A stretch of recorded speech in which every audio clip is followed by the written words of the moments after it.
Assalamualaikum warahmatullahi wabarakatuh.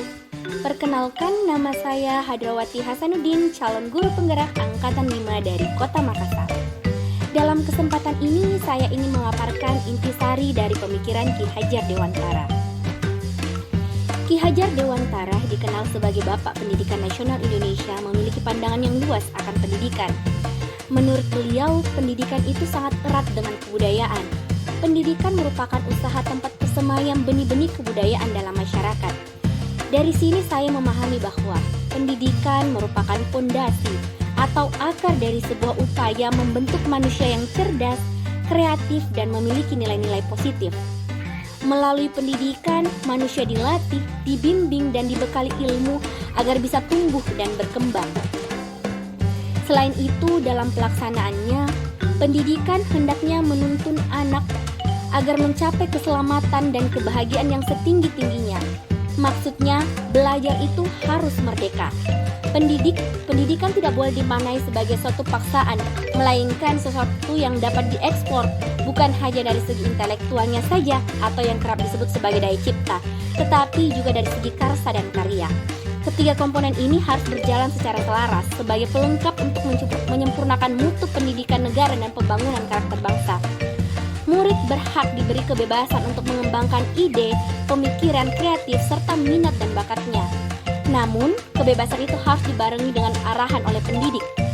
Hal inilah yang menjadi landasan pendidik untuk terus mengembangkan kemampuan diri. Sebab, sosok pendidiklah yang menjadi pionir dalam pengembangan mutu belajar murid. Selain itu, pendidik juga harus bisa mengikuti kodrat zaman dan tetap harus memperhatikan kodrat alam. Jangan hanya mengikuti model pembelajaran yang sudah-sudah.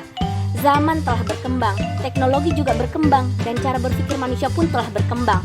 Murid harus mengikuti perkembangan zamannya, sehingga pendidik bertugas memfilter budaya-budaya asing yang baru dan tidak sesuai dengan landasan pendidikan Indonesia. Selain itu, pendidik juga harus mampu mengenali kebutuhan murid yang berbeda-beda, bukan melabel mereka sama dan memberikan treatment yang sama. Setiap murid itu berbeda, mereka punya kemampuan berpikir yang berbeda, minat yang berbeda, bahkan cara belajar yang berbeda. Hal ini sesuai dengan pemikiran Ki Hajar Dewantara yang menyibarkan bahwa pendidik sebagai seorang petani dan murid sebagai bibit tanaman. Petani bertugas untuk menanam dan merawat bibit tanaman. Setiap bibit memiliki jenis yang berbeda sehingga membutuhkan perawatan yang berbeda pula. Sehingga petani harus merawat bibit tanaman tersebut dengan baik untuk menghasilkan tanaman yang berkualitas tinggi. Inilah yang dimaksud dengan menghamba pada anak, yaitu segala sesuatu yang dilakukan hendaknya berorientasi pada anak. Oleh karena itu, sebagai seorang pendidik hendaklah saya meneladani semboyan Ki Hajar Dewantara, yaitu saya harus ingar sosong tuludo, yaitu menjadi role model atau teladan bagi para peserta didik saya. Dan saya harus ingmadio mangun karso, saya harus menjadi support sistem pemberi semangat bagi mereka, serta harus menjadi tutwuri handayani, harus bisa mendorong murid saya agar dapat mengembangkan kecerdasan bakat dan minat mereka, serta menumbuhkan budi pekerti mereka. Dan sebagai pembelajar, saya akan berusaha mengembangkan potensi yang saya miliki, belajar dengan merdeka agar dapat meningkatkan kualitas diri dan menjadi teladan yang baik. Sekian dari saya, terima kasih. Wassalamualaikum warahmatullahi wabarakatuh.